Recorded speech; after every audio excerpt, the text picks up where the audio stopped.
Welcome to TSBS's training on the fundamental aspects of the SHARS program.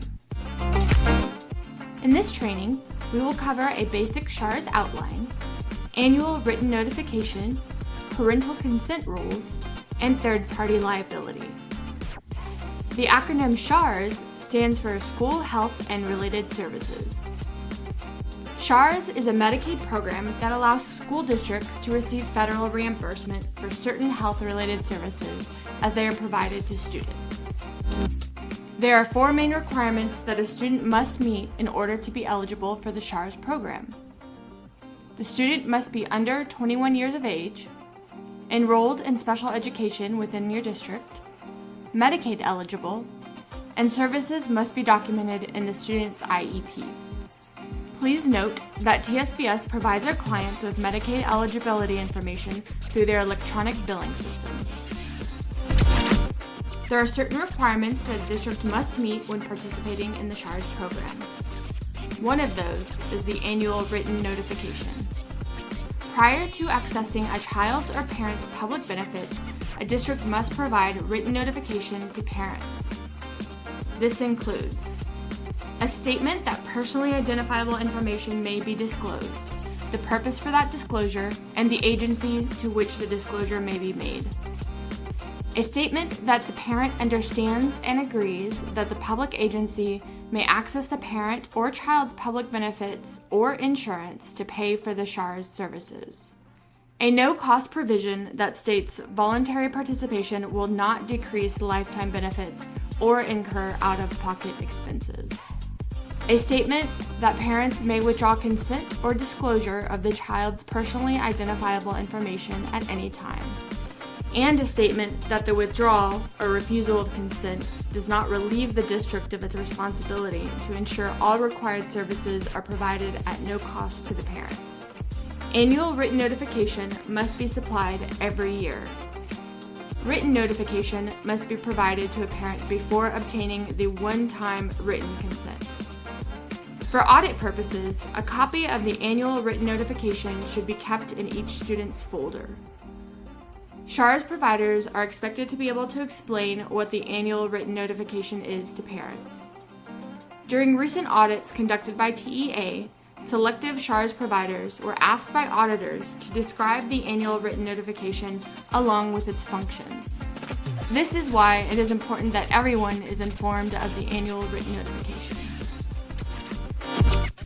Another requirement for SHARS is that students submitted for Medicaid reimbursement must have a signed parental consent on file in order to qualify for Medicaid reimbursement. Parental consent plays a large factor in school districts being permitted to file SHARS claims for reimbursement. As of March 18, 2013, IDEA-B required districts to have a one-time signed consent be on file with the district. Parental consent should only be obtained for Medicaid-eligible students. If you are not sure if a student qualifies for Medicaid, please contact TSBS and we can check that information for you. Lastly, if a parent declines consent, it must be done in writing and provided to the school district. This also applies if a parent wishes to withdraw a previously approved consent. The parental consent document can be printed from your ARD software system. School districts and SHARS providers must be able to explain to parents and guardians what third-party liability is and how it works. Third-party liability, or TPL, is when another entity, such as health insurance or public benefits, covers a healthcare claim cost. Before Medicaid will cover the cost of a SHARS service, the state is required to seek reimbursement for those services from a legally liable third party. The state will utilize a pay and recover later method, which is where after Medicaid reimburses a school district for a SHARS service, the state may seek recovery claims from a student's private insurance. The state can recover on a paid SHARS claim for up to 3 years. If a third party denies a claim for an acceptable reason, no further action is taken.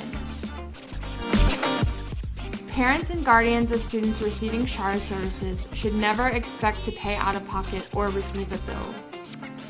If a parent receives what appears to be a bill in the mail, It will most likely be an explanation of benefits. Now let's walk through a quick wrap-up of other SHARS-related items.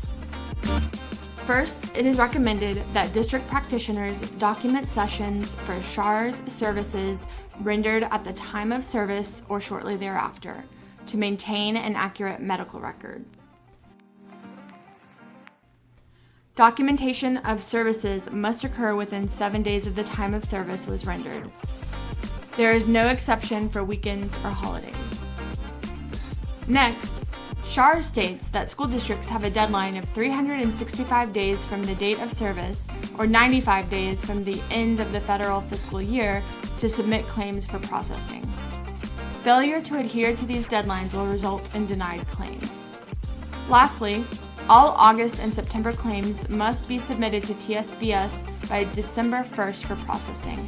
This will allow TSBS time to submit claims in accordance with the 365 or 95-day deadline. Thank you for watching this training. We appreciate your assistance in your school district's continued success in the SHARS program.